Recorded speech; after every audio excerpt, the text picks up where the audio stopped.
just to review on the regular show, here's the question we had at the end.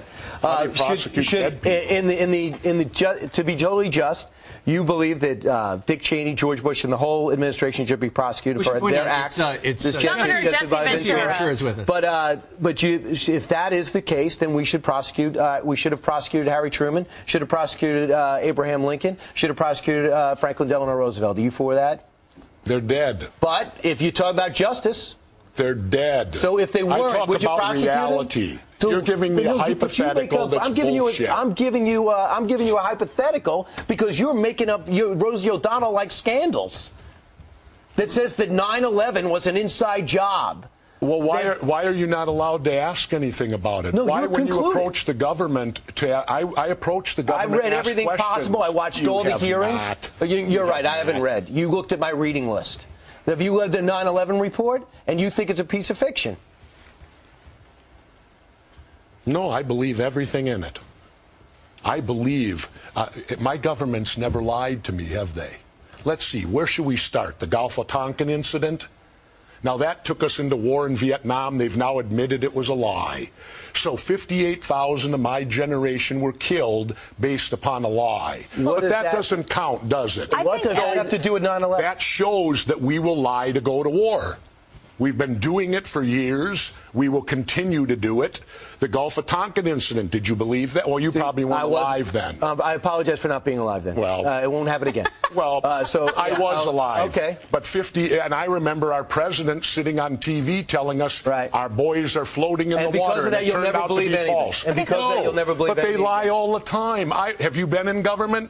No, I have. All right, so that's so I've never been in the NFL, but I could watch a football game and judge what's going on. Why do we have the CIA embedded in all state government when their mission statement says that they're not? The question. If you just say one thing, you don't think the CIA has our best interest in mind. You don't think our intelligence branch. I never said any of that. But your questions and conclusions only lead to that one statement. That you think everyone's against America, the government's against America. True. Always remember, dissension's the greatest form of patriotism. Tom Jefferson said that.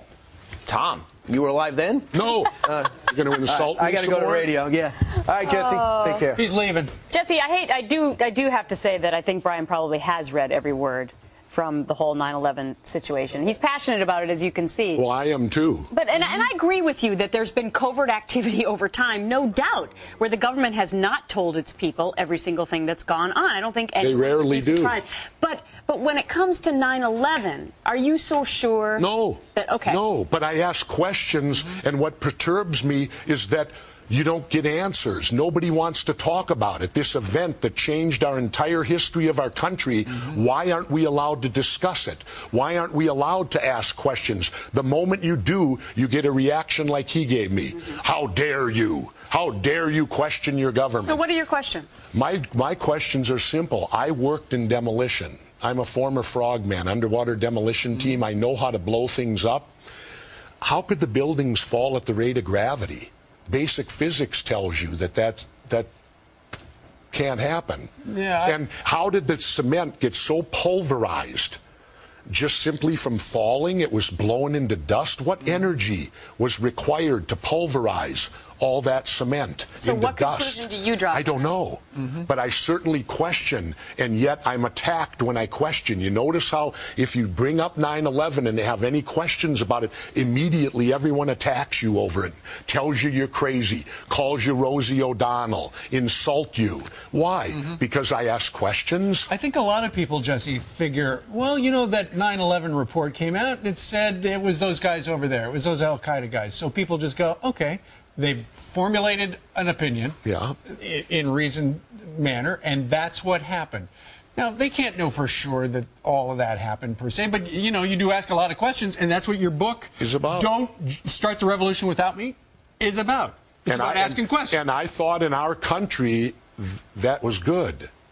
In this country, I thought before 9/11 it was good to ask questions. It was challenge authority. Challenge authority. But now apparently we've changed to where you're not allowed to challenge authority. You have to accept what the government tells you, keep your mouth shut, and stay in line. Well, that's not the America that I served as the military. I served because, to me, defense of free speech, popular speech the First Amendment doesn't need to be defended. It's unpopular speech is why we have that amendment. And it seems that when you question 9/11, you're asking unpopular speech today. So you would also like to question the Obama administration. It wouldn't just be the former Bush administration. Oh, I'd like to question everybody on it, because to me it doesn't, what happened that day, there are so many unanswered questions, and even the relatives, you saw the protests at the 9/11, and since when do you bring in witnesses that don't have to testify in open, where they're brought into closed door rooms and allowed to testify together? Let me get your pulse on what's been happening recently, because since we chatted at the Republican convention in St. Paul, the economy's gone to hell. And the government now basically runs the car industry and the banking industry. And I'm really interested in your interpretation of that. It's difficult.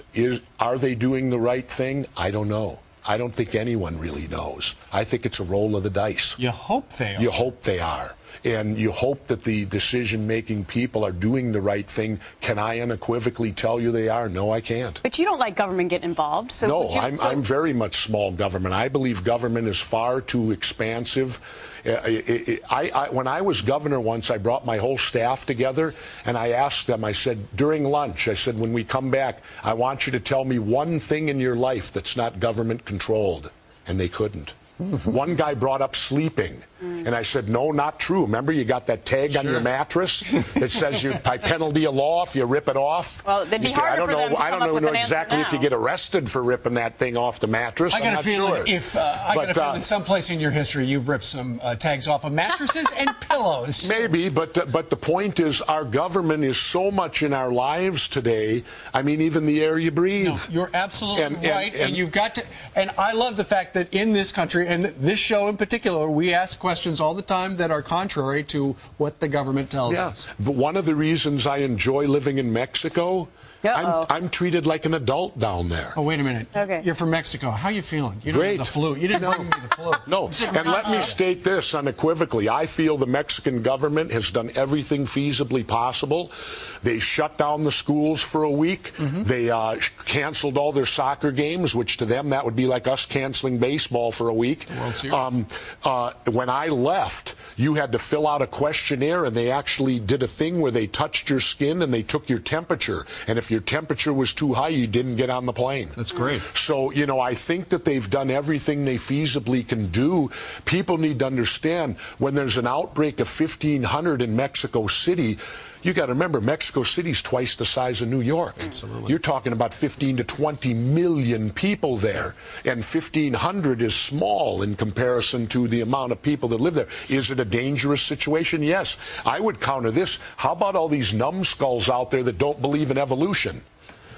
Swine flu, there's your classic example. There's a virus that evolves, and it will come back again. Once we fix this one, that virus will re-evolve, do it, and it'll appear again. Now we're going into a whole other territory. All these people say evolution, it's just a theory. You know what I answer back with, Gretchen? What? So is gravity. That's just a theory. If you don't believe it, go jump off the building and see if it's real. Yeah, we saw what happened to those ducks earlier.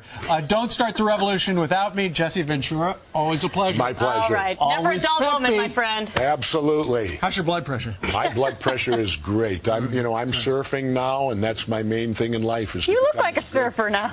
Well, my hero now is Laird Hamilton.